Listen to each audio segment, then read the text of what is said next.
This is Tuned Into the Land, the California Rangeland Trust podcast.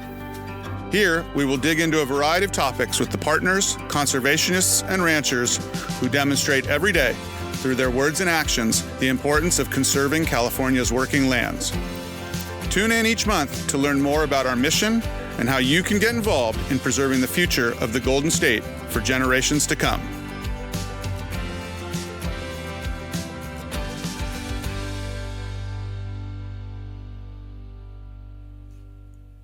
Welcome to another episode of Tune Into the Land. I am your host, Michael Delbar, CEO of the California Rangeland Trust. May is Wildfire Awareness Month, and as Californians, we are all too aware of how wildfires affect our state each year and how devastating they can be. We used to have a fire season that took place in the late summer and early fall after the grasses and shrubs have dried out and before winter rainfall started. But today it feels like wildfire season has changed to wildfire year as we've seen heartbreaking destruction to communities and individuals across the state at different times of the year. As ranchers, we know that grazing and management of the land through tools like prescribed fire are essential in helping to prevent these catastrophic events from occurring. You may recall last year in episode 5, we spoke with Livestock and Natural Resources Advisor Dan Macon. Dan runs a targeted grazing program that utilizes sheep and other livestock to help control noxious weeds and reduce fire fuels on the ground. Now we're excited to chat with folks that are on the front lines when it comes to fighting fires. Today, I'm pleased to welcome Chief Gary Whitson and Emily Kilgore, Fire Prevention Specialist of the Tuolumne-Calaveras CAL FIRE Unit. Together, we will be discussing preventative measures those of us in ranching and rural landowners can be doing to better protect our land and help keep our communities safe. Finally, we'll talk about opportunities for collaboration between landowners and CAL FIRE. With that, I welcome Chief Whitson and Emily Kilgore. Hi, how are you? Good afternoon. Good afternoon. Why don't you both tell us a little bit more about your roles with CAL FIRE? So I'm Emily Kilgore. I'm the Fire Prevention Specialist and Public Information Officer for the Tuolumne-Calaveras Unit. My primary role is to provide community education and public outreach on just about any fire and life safety measure that occurs within the unit. So as we evaluate like data and statistics and ignition starts and what problems are occurring in our communities, I then develop a plan and go implement for education to try to reduce some of those statistics and ignitions. Chief? My name's Gary Whitson. I'm the unit forester for Tuolumne-Calaveras Unit of CAL FIRE, and I'm also the division chief in charge of what's called pre-fire. My program oversees all commercial timber harvest on non-federal lands, and we coordinate and implement fuels reduction projects in Tuolumne and Calaveras counties. So as we're all too aware, the number of wildfires that California sees each year seems to be increasing, and the number of communities that are in the wake of these devastating fires are having detrimental effects, both on people and on the environment. To you both, what are some of the contributing factors that are really making these catastrophic wildfires so much more prevalent over what feels like a longer fire season? You know, we're not necessarily having an increase in the number of fires. It's just a significant increase in the size and the destructions that the fires are having. I mean, we have a number of fires every year, but normally, conditions aren't such that they're going to become catastrophic. Some of the factors that we've seen is we've been in a prolonged drought, which hopefully this year we're 247% of normal. Maybe we're out of the drought. And then we've done a really good job of suppressing fires in the past, which has allowed for, this huge buildup of dense vegetation and fuels. And as a part of that, between the drought and other vegetation building up, our area at least has seen a significant increase in tree mortality, which is, contributing to the available fuels. The other thing that we're seeing a lot more of is people moving into the urban interface, which, for ignitions and just some other structural things, changes how we can and will fight fire. Another contributing factor, and probably the most primary factor as far as ignitions are concerned, when you couple all of the built up fuels and the human influence and the increase of people moving into the urban interface, you're also going to see an increase in ignitions because over 95% of all wildland fires are caused by a human influence. Less than 5% are caused by a natural cause such as lightning or volcanic eruption. So as people continue to move into those areas that traditionally weren't habited by a significant number of people, you'll also see that increase just because of the fact that people are there. So what do you see as some of the solutions to prevent the fires from occurring or reduce the intensity of these fires, both on public and private lands? Well, the fuels reduction, our department has actually went from reactive to proactive. We're heavily invested in doing fuels reduction, especially in our high fire hazard areas. We're working on constructing fuel breaks in key areas that if we do get a fire, it gives us a place to maybe anchor in and stop it. And a big one is education, which is a big part of what Emily does, is trying to educate the public on how to live in this environment and be fire safe. And then also how to prepare themselves if they do encounter themselves in an emergency situation. But education is probably one of the number one things that we need to work on, because what happens with people that are unfamiliar with being in a rural environment is they have an expectation that things happen the same way as the environment in which they came, and that's not necessarily true. So trying to change that mindset of personal responsibility to being fire safe is probably one of the bigger key education messages that we try to get out. As I'm sure you two know, California Rangeland Trust is a rancher-led organization, and we have 371,000 acres, over 371,000 acres across the state permanently protected, many of which have been impacted by wildfires over the course of the years. When a fire burns through the land, what are the impacts to the soil and the productivity of that land?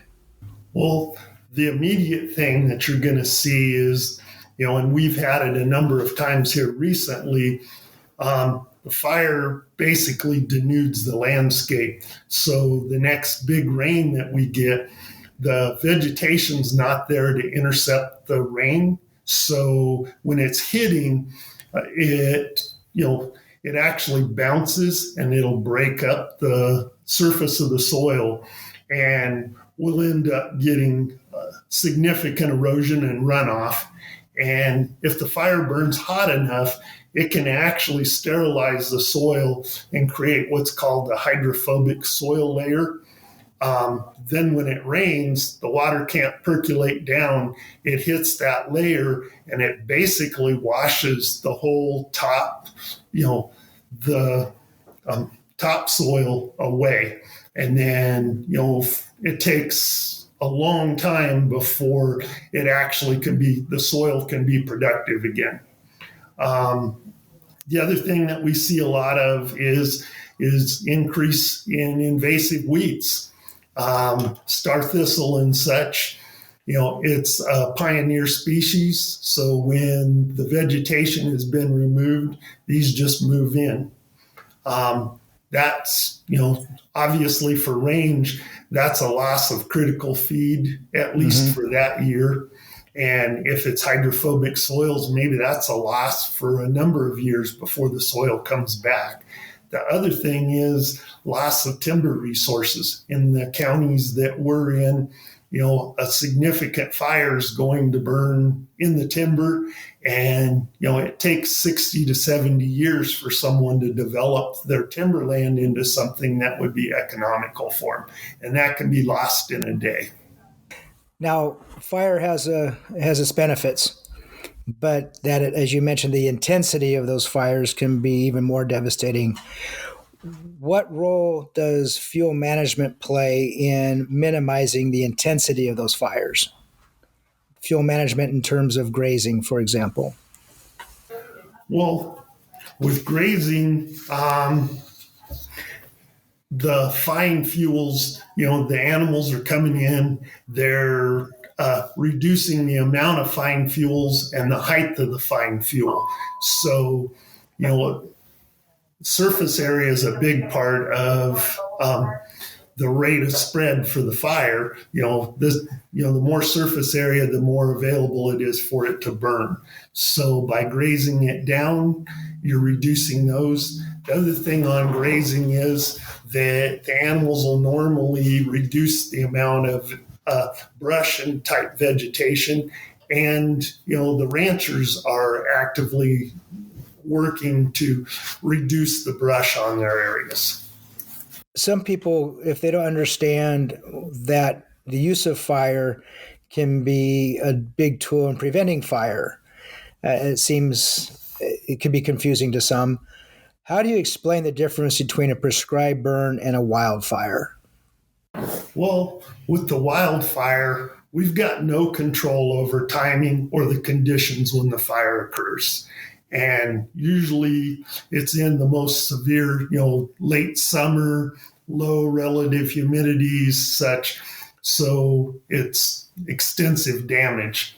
With the prescribed fire, we get to pick, we're controlling it. We control the timing and the conditions. And basically what we'll do is we'll develop a prescription which takes into account the fuel type, fuel arrangement, slope, and kind of what our objectives are. We're looking at relative humidity, temperatures, flame lengths, a lot of different things that we can control. And if at any time one of those parameters goes out of our prescription, we can either put the fire out or, cease ignition until it goes back in. And by doing that, we're removing the vegetation, the fuel buildup, so that it decreases the effects of a wildfire if it should hit.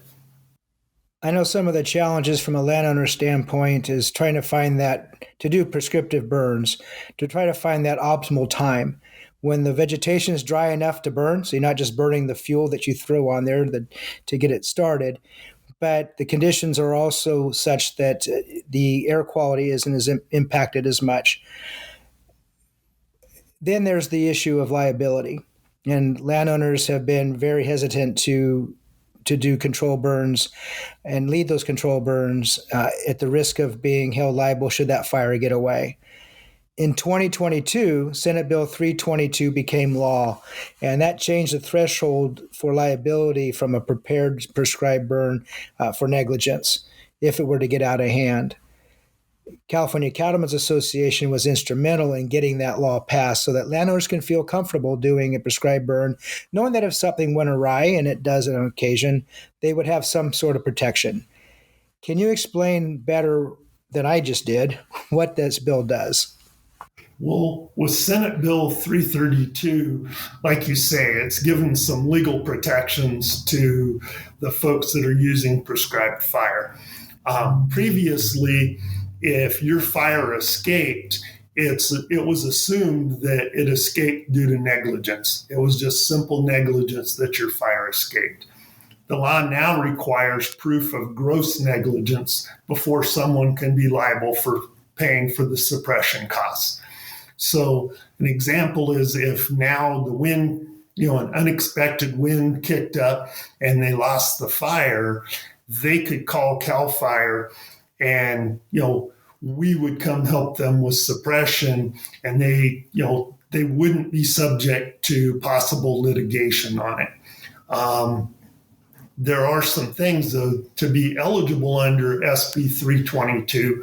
There's a number of things that they've got to meet, and I won't go through all of them, but the purpose of the burn has to be for fire hazard reduction, ecology restoration, cultural burning, or agriculture. They have to have a burn boss look over and approve a written prescription, what I was talking about before that we go through. The burn has to be conducted in compliance with that prescription. If it goes out like what I was talking earlier, that they do get a wind, they can't just continue to burn. They need to, do something about it. That obviously they have to have the landowner's permission when they're burning. And it has to be in compliance with Air Resource Board permit, and if it's in burn season, a CAL FIRE permit. But if they're doing that and a couple other simple things, they would be protected under SB 332. That has made it, as you described, a lot easier and a greater sense of well-being from the landowner standpoint. Have you seen that translate into more controlled burns? I haven't seen, an increase in control burns yet, but I'm currently working with a group in Tuolumne County who's developing a private burners association. They're looking to, as a group, plan and burn on each other's properties and such. So, CAL FIRE, to a certain extent, has been trying to help them get started, but their goal is at some point they'll be doing these burns independent of CAL FIRE. Well, you've been doing those burns on one of our landowner partners, Mike and Julie Sardella. Can you explain what the program has been that you've utilized on the Sardella's ranch? We developed what's called a vegetative management plan on the Sardella property. And, to step back, CAL FIRE can't work on private property unless we enter into what's called a cooperative agreement with the landowner. We can't just come out on your property and burn or manipulate the vegetation without that. So they entered into the Vegetative Management Program with us. It's a 10-year agreement with the Sardellas, and it allows us to be able to go out and burn and even do mechanical work and such on their property. I know when we spoke with the Sardellas, they talked about not being able to get to the back part of the ranch because it was so overgrown. And the activities that CAL FIRE has performed out there has allowed not only them to walk it, but obviously wildlife to get out there and walk it as well. What do you see are the other benefits to, besides fire control and fire prevention, to doing these types of burns from a land management standpoint? Obviously our primary goal on all of them is fuels reduction, but there's a number of other benefits that we do get. We increase wildlife habitat, and our goal isn't to completely do conversion. We want to be doing mosaics where the brush stays fairly heavy in some areas we eliminate all of it, and it creates a much more natural environment. So wildlife habitat is greatly increased. A lot of times after the burns, we're actually increasing water availability and productivity. And the big one on the Sardellas was the invasive species, the plants. They had Medusa head in their grass and, Himalayan blackberry. And Himalayan blackberry is considered the most invasive non-native shrub on the West Coast. And it forms these large impenetrable thickets that nothing else can grow. So, if we do these burns in the correct time, a good one I would say is the Medusa head, where a lot of the grasses have already cured, but the Medusa head hasn't went to seed yet. If we burn right then, we can, eliminate or at least reduce the Medusa head. And with the blackberry, if we burn it at the right time of year, we can actually, eliminate or at least reduce the Himalayan blackberry. I know when those blackberry thickets go up, they really go up. Those are hot, hot fires. Yeah. The work that you all do at CAL FIRE, all firefighters, whether they're with CAL FIRE or local or other state agencies, is so critical. But it's also dangerous, and it takes a lot of training to do it and do it right and do it safely. Besides the vegetation management plan at Sardella's, you also use that exercise as an opportunity for training. Can you explain a little bit more about that training program? Well, we were talking earlier about, other benefits of the VMP process. Training actually is a huge benefit for our department. On Sardella's, it's the first experience that these folks have with live fire, actually having to be at the edge of the flames and such. It also, backfiring has been a big deal for us. We light fire to fight fire. And this is a training of showing people the correct ways to light fires that we can control. And there's a number of different patterns and such that we can take out and in a controlled environment, teach our firefighters, okay, this is how you would do these backfires, or this is how you're going to suppress this and such. And it extends even beyond our firefighters. We use these VMPs for helicopter training.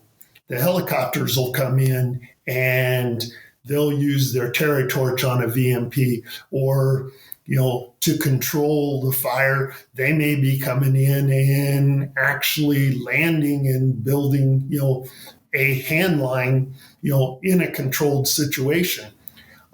We do a complete dozer academy on VMPs where we're going out and they're learning how to put in a fire line. And in the process, they're also doing fuels reduction during the Dozer Academy. That is a huge part of that cooperation for us, is Sardella's are allowing us to be on their property and train in a live situation.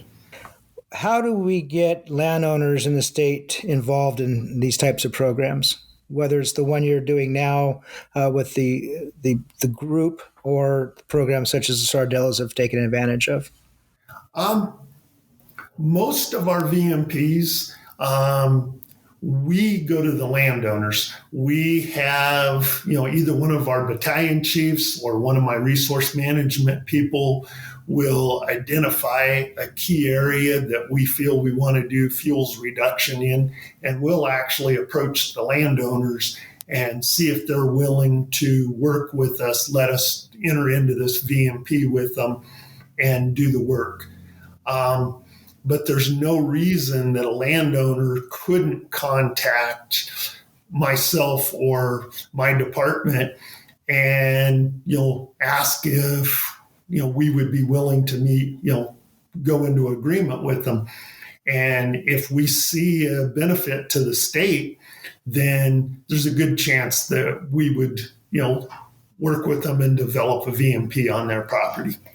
Is there a cost to the landowner for participating? There used to be an in-kind. It used to be that, the landowner had to either a monetary or they had to do a portion of the work or such. But a few years ago, that was eliminated from it. Now, our department takes all the cost. So I kind of want to clarify a little bit, though, because part of his question also incorporated the Private Burners Association, which is a different program. And once that kind of model gets established, the criteria in which those types of groups enter into properties to do that kind of work, their criteria may be very different. So for a vegetation management program project, there has to be a state benefit, and it's typically very strategic in its prescription. Not every landowner that wants CAL FIRE to come do work on their property would necessarily get that, because there has to be a mutual benefit. It can't just be, I want the state to come work on my private land. Where with a private burners association, once they, as an association, develop their criteria in which they'll work, there may be a little bit more flexibility amongst those members that are doing that work to accomplish some of their land management goals, separate from the CAL FIRE program. See, and what I'll jump back in on this is, like with Sardella's, they're going to be a good example. Is what we envision is having a VMP such as Sardella's, that the Private Burners Association comes out and assists. Maybe the first time through, they're just there observing, and we're kind of explaining how we're doing this. As long as we're working on a property, we have to have that agreement. Doesn't matter if we're working with the Private Burners Association or who, we have to be doing it under one of these VMPs. But once they've got their feet on the ground and are comfortable to do it, then they would be independent of us, and they wouldn't need our assistance. But I mean, we could provide them with an engine, as and just monitor what they were doing, but we wouldn't be an active participant in that at that point. So it's kind of, I just wanted to clarify that it's kind of, we're talking about two totally different programs. Once the private burn associations, because we're seeing them pop up all over the state, but it is a different program than the CAL FIRE VMP program, which is what's being implemented on the Sardella property. No, thank you for that clarification. That's very important. There was a question on what can inhibit someone from getting involved in the VMP process. And one of the things that comes up with that is people think that by going into cooperation with us, they're giving up control of their property. And, through the whole VMP process, if someone says to us, I no longer want to do this, we're not going to, continue to do the VMP on their property. Or before we'll go out and burn, we'll call the landowner and let them know we're coming out on your property and we would like to burn. We'd like to put fire lines in. And they have ultimate control of what goes on their property. We are a guest on that landowner, and we're never going to be doing anything that they don't authorize with us. And that's really important for me to get out there, because I think a lot of people don't enter into the VMPs with us because they're afraid of that. Chief, I think that's an excellent example of an effective public-private partnership. When our staff attended the burn training at Sardella's last year, they spoke with Battalion Chief Paul Karpus, and he said, the ranches where you can see that the ground has been worked and managed are the ones that you show up as a firefighter and say, this is where we can effectively and safely fight a wildfire. So in your opinions, what makes fighting fires on well-managed ranches different than landscapes that have not been managed? There's a number of reasons for that. One is most ranches are going to have a well-developed road system. This allows us to access quickly and to anchor off that road to start fighting fire. It also will allow us, we can use roads as natural fire breaks, but we can also put our dozers or stuff, and increase that. We talked earlier about grazing reducing the fine fuels, which reduces the flame lengths and the rate of spread. And with that, fire intensity goes down, and we can usually stop the forward progress and contain the fire. What I spoke about earlier, where grazing also helps reduce brush encroachment, and the ranchers are actively trying to reduce their brush so that they have more graze. Most ranches have developed water sources such as ponds and such, and when we show up out on a fire, we've got 500 gallons in that engine, but we're always looking for a water source to be able to tap into. And ranch ponds and such are a huge source for us. In an unmanaged property, not only will you have the buildup of the fine fuels in the brush, but your roads aren't going to be in as good a shape, and it's a lot bigger issue with just trying to fight the fire. Conditions are going to be a lot less receptive. And you'll see a lot of times on bigger fires, we'll have safety zones or even staging areas on ranch property, because these are the areas that we know that fire intensity is going to be reduced. Sounds like a great argument to increase grazing on some of the state lands as well. And it's a little frustrating, because I totally and completely agree with you in regard to the stock ponds and the use of those for fighting fires. We see that every time there's a wildfire. Where's the first place the helicopter goes to dip? Is that closest water supply. And those ponds are critical for that. Yet other agencies in the state create disincentives for the establishment of livestock ponds. And so I think we as a state need to understand the importance for our firefighters like you folks, and how important it is to have those supplies out there. That's just my 2 cents in this discussion. We California Rangeland Trust is in the business of keeping these open spaces in the hands of ranchers. So to you, why is it so important that these open spaces are managed properly by experienced stewards? Well, if the ground's not being managed, there's 2 things that's going to happen. It's either being neglected, and the brush and such is going to just, the fuels are just going to keep loading up. And instead of being an area that we can anchor in and actually stop a fire, it can become an area that we're going to struggle to be able to contain a fire. The other one is, if they're not being managed for grazing or such, most likely it's going to be developed. And, if in a developed area, our priorities have to shift.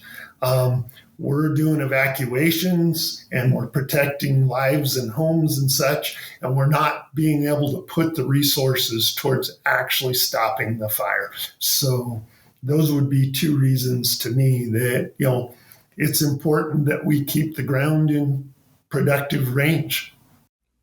It's that rural-urban interface that you spoke about earlier in the conversation. Yeah. So what are some of the things that landowners can do to help prevent or prepare for a fire season? And is this the right time of year to be doing that? Now's the perfect time to be doing it. Some of the different things, I'll jump around a little bit here, but during the fire season, they need to have a cache of tools for themselves, because, if they start a fire or see a small fire, if they've got tools to put it out, we'll keep it small. And, we always recommend that in their pickup or even on their quad or their side by side, that they just have a back pump and a shovel. And then, obviously you don't want to be welding or grinding during, the heat of the day during the summer and such. But if you are, do that 10-foot minimum clearance around it if you have to do it. Prior to the fire season, construct fire breaks adjacent to the public roads. You see a lot of the ranchers, they'll come and they'll take a dozer or their tractor and they'll just do a fire break just inside their fence. Like Emily said earlier, 90% of our fires are man-made, and you look at a lot of them come off the roads. And for their interior roads. If they're clearing their ranch roads of vegetation, not only is that creating a natural fire break for us, but if the roads are in good shape, it's going to give us a chance to, more rapidly access the fire. And another one is just right now, develop a plan prior to the fire season of what they're going to do if they do have a fire on their ranch. How are they going to evacuate their livestock? Can they move them into an area to shelter in place, or are they going to have to try to truck them out? And what are they going to do with their equipment and such? And just kind of have a plan of if a fire starts, where they're going to go and how they're going to deal with it. And I would say part of the question was, what time of year should you be preparing? And like you indicated at the beginning of the podcast, we don't have fire season anymore in California. We have a fire year.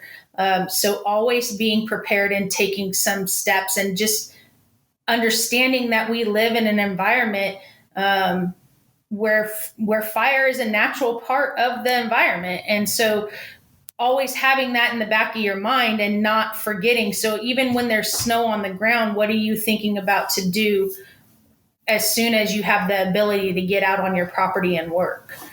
So it's a year-round thought process, not just a season or preseason process. So Chief Whitson, Emily, thank you so much for spending some time with us today. We want to thank you both for the time to chat. And like I said earlier, we as landowners and any citizens of the state of California are truly indebted to CAL FIRE and all your firefighters and their service to the people of California. It means so much to us to know that you're out there, and we hope that you stay safe in this upcoming season. And of course, we appreciate all you do for all the landowners and people of California. If you want to learn more about these programs, reach out to your local CAL FIRE unit.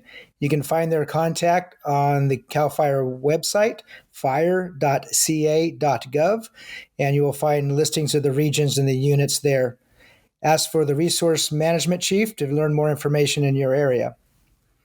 Remember to be vigilant this fire season and prepare for the season by grazing and clearing your property. Once again, thank you so much for being a part of our podcast today. Thank you, Michael. Have a good day.